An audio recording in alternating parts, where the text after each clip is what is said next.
The morning sun had barely begun to rise over Atlanta's skyline when Sarah Collins's alarm buzzed at 6:30 a.m. She wasn't due in court until 9 a.m., but years as a federal prosecutor had ingrained in her the importance of preparation. Her small yet elegantly furnished downtown apartment reflected her meticulous nature. Case files stacked neatly on her desk, court attire always laid out the night before. Today, however, was different. She wasn't heading to the federal courthouse where she commanded respect as an assistant U.S. attorney. Instead, she was handling a minor personal matter at the municipal court. A disputed parking ticket she firmly believed was wrongly issued. Opting for a more relaxed look than usual, she donned a navy blue blazer over a white blouse and black slacks.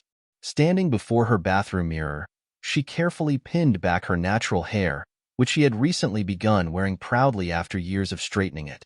At 35, her face bore the quiet determination that had propelled her to graduate at the top of her class from Howard Law School and secure her esteemed role at the U.S. Attorney's Office. "Just a quick court appearance," she reassured herself, grabbing a banana and her travel mug filled with fresh coffee. Her Mercedes, a reward for winning a major corruption case, waited in the parking garage. She often caught the surprised glances from onlookers when they saw a young black woman stepping out of such an expensive car, but she had long since learned to ignore them. Navigating the slow morning traffic through downtown Atlanta, Sarah wasn't concerned. She had given herself ample time to make her 9 a.m. appearance. As she listened to NPR's morning news, she mentally reviewed the evidence for her case. Photographs of the contradictory parking signs that had led to the ticket.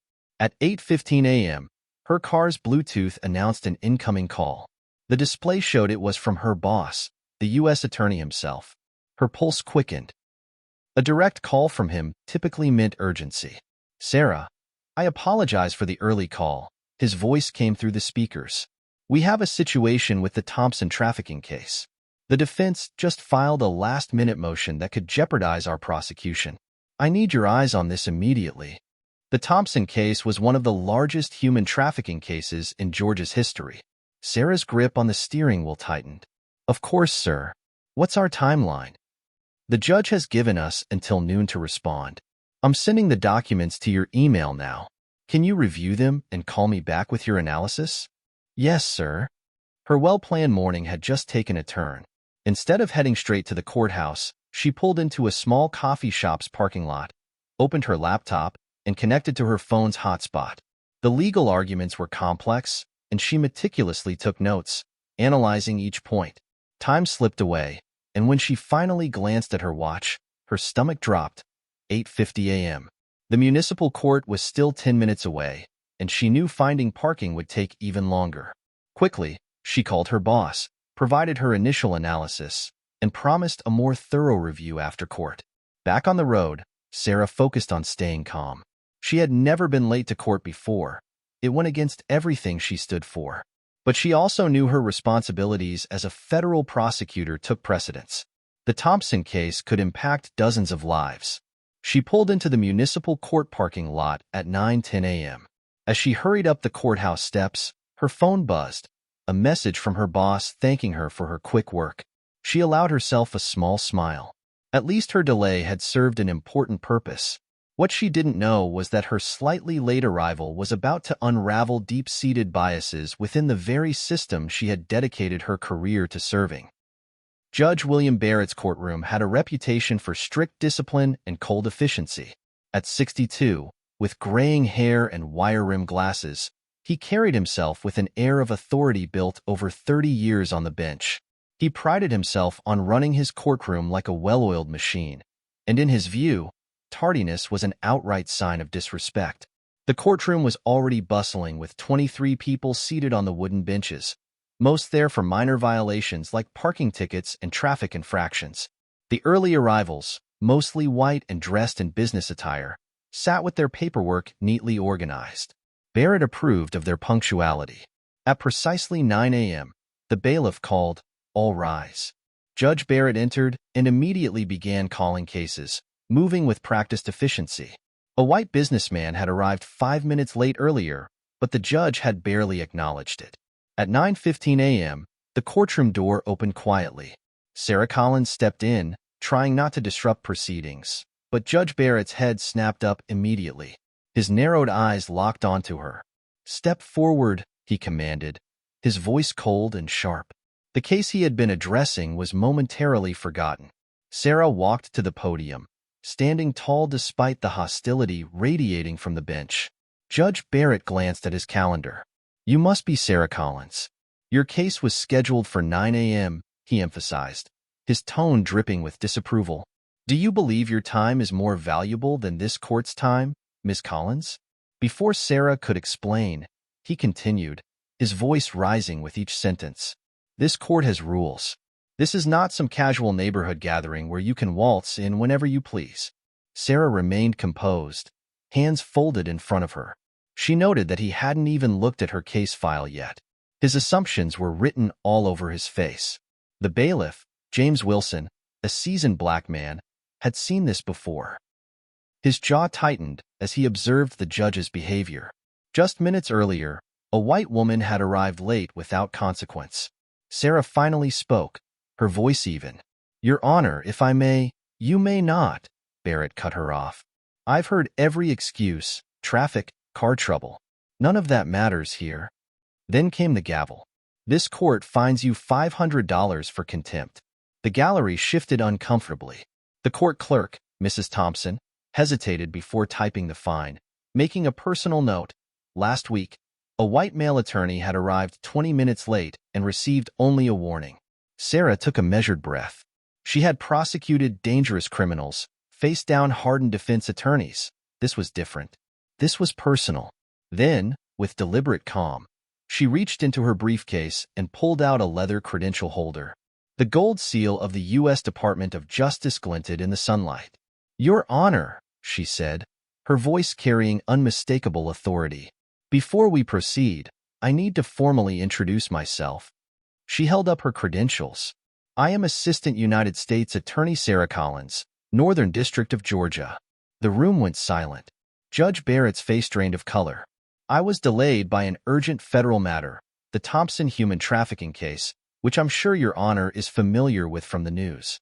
The judge's mouth opened and closed. The courtroom was transfixed. Sarah continued, unwavering. "I have written confirmation from the U.S. Attorney's Office if the court requires it." Judge Barrett, for the first time, truly looked at her. And in that moment, it became clear. He had gravely underestimated her. What he didn't realize was that his words, his tone, and his double standard had just been meticulously documented by someone who knew exactly how to use the law to reveal injustice. And she wasn't done yet. Attorney Collins shuffled the papers on his desk, suddenly appearing much smaller in his elevated chair. "Had I known your position—" "My position," Sarah interrupted, her tone firm yet respectful, "should not matter, Your Honor. What matters is the equal application of justice." She placed her credentials on the podium and pulled out her phone. "I have documented several concerning patterns in this morning's proceedings, including the disparate treatment of defendants based on their race and perceived status." The judge's face shifted from pale to slightly green. As a municipal court judge, he understood exactly how much trouble a federal prosecutor's attention could bring. His mind raced through the morning's proceedings, suddenly seeing them in a new light. "Perhaps," he said quickly, "we could discuss this in chambers.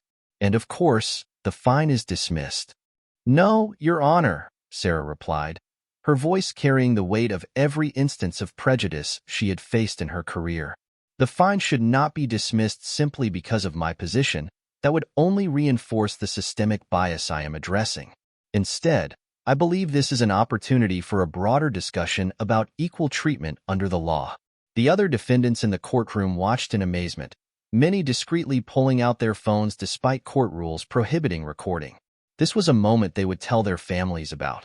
The day someone finally named the inequality they had all experienced but rarely could prove. Mrs. Thompson, the court clerk, typed faster than ever, determined to record every word of this historic exchange. She had seen Judge Barrett dress down countless defendants over the years, but had never witnessed such a precise and powerful challenge to his authority. Sunlight streamed through the courtroom windows, illuminating the scene like a stage spotlight. Judge Barrett sat in his chair, his authority crumbling around him.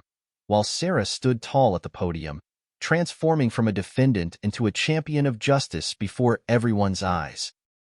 The next words spoken in that courtroom would set the stage for changes that would ripple through the entire judicial system. The aftermath of Sarah Collins's revelation unfolded like a slow-motion earthquake in Judge Barrett's courtroom. His immediate attempt to backtrack was obvious to everyone present. He shuffled papers, cleared his throat repeatedly, and adjusted his reading glasses, signs of growing discomfort. "Attorney Collins," Judge Barrett said, his voice noticeably softer, "let me be the first to apologize for this unfortunate misunderstanding." He pressed a button to call his clerk. "We'll have this fine removed from the record immediately." Sarah remained standing, her posture straight and professional. "Your Honor," she replied firmly but measuredly, "I respectfully decline the dismissal of the fine." Murmurs rippled through the courtroom. "Instead, I would like to address the larger issue at hand." The other defendants leaned forward in their seats. Mrs. Thompson had stopped typing entirely, her fingers frozen above her keyboard. The bailiff, James Wilson, moved closer, sensing the historical significance of this moment. "This morning," Sarah continued, pulling out her phone where she had been taking notes, "I observed 7 people enter this courtroom after the 9 a.m. start time. Of those 7, 3 were white professionals who received no comment or reprimand from the bench." She paused, letting the facts sink in. 2 were Asian students who received verbal warnings, and 2 were Black individuals, myself included, who received the harshest treatment. Judge Barrett's face flushed red, not with authority but embarrassment. "Now, Ms. Attorney Collins," he stammered, "these are very serious allegations. I assure you this court treats everyone equally." "The evidence suggests otherwise, Your Honor." Sarah turned slightly to address the entire courtroom. "In fact, I've already sent a detailed report to my office. As an officer of the federal court, I have a duty to report any patterns of discriminatory behavior in our justice system." A young law student scribbled notes furiously. An elderly Black man wiped a tear from his eye, recalling his own experiences spanning decades. "What exactly are you proposing?" Judge Barrett asked, his judicial confidence faltering. Sarah placed both hands on the podium. "I propose 3 immediate actions. First, I will pay the $500 fine, not because it is just, but because it will serve as documented evidence of today's proceedings." She held up a second finger. "Second, I request that Your Honor review the last 6 months of contempt charges and fines issued in this courtroom, focusing on demographic patterns." The judge's face paled. "And third, I suggest mandatory bias training for all court personnel, including the bench." The courtroom remained silent, charged with energy. Mrs. Thompson resumed typing, capturing every word. The bailiff nodded subtly. He had witnessed countless similar situations go unchallenged. "These suggestions," Judge Barrett began, struggling to regain control, while well-intentioned, seem rather extreme for a simple matter of tardiness.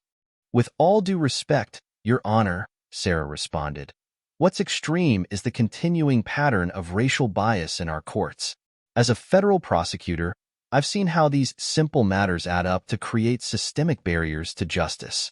She reached into her briefcase and pulled out her checkbook. "I'll pay the fine now, and my office will be in touch regarding the review of court records." Her voice carried no anger, no resentment, just the clear, professional tone of someone who knew exactly how to challenge injustice from within the system. By the afternoon, the story of what had happened in Judge Barrett's courtroom had spread like wildfire through Atlanta's legal community. It began with a text message from the young law student to her study group. "Just saw something incredible in municipal court. A federal prosecutor exposed a judge's racial bias. You won't believe what happened." Sarah Collins sat in her federal office, reviewing case files, as her phone buzzed nonstop. First, calls from Black attorneys in Atlanta. They shared similar experiences in Judge Barrett's courtroom. Many had stayed silent for years, fearing retaliation. "This isn't just about me," Sarah told Marcus Johnson, a fellow federal prosecutor who had stopped by. "For every attorney who faces this treatment, imagine how many regular citizens suffer in silence." At the courthouse break room, Mrs. Thompson confided in her colleagues. "I've been keeping my own records," she admitted, pulling out a small notebook. Every time I saw something that didn't seem right, I wrote it down. Dates, names, fines, everything. By evening, local news stations had picked up the story. Channel 5's Michael Chen reported from outside the courthouse. Sources confirmed that a federal prosecutor was fined $500 for tardiness this morning. But what happened next has sparked a citywide conversation about bias in our justice system. Social media exploded. Hashtag Judge Barrett and hashtag Justice is Colorblind trended in Atlanta as former defendants shared eerily similar stories. In his home, Judge Barrett watched the news with growing concern. His phone had rung all day, calls from other judges, the Judicial Review Board, reporters. After 30 years on the bench, his career was under scrutiny. But Sarah wasn't finished. That night, she drafted a formal complaint to the Judicial Qualifications Commission. This wasn't just about one judge anymore. It had become something much bigger, a catalyst for change,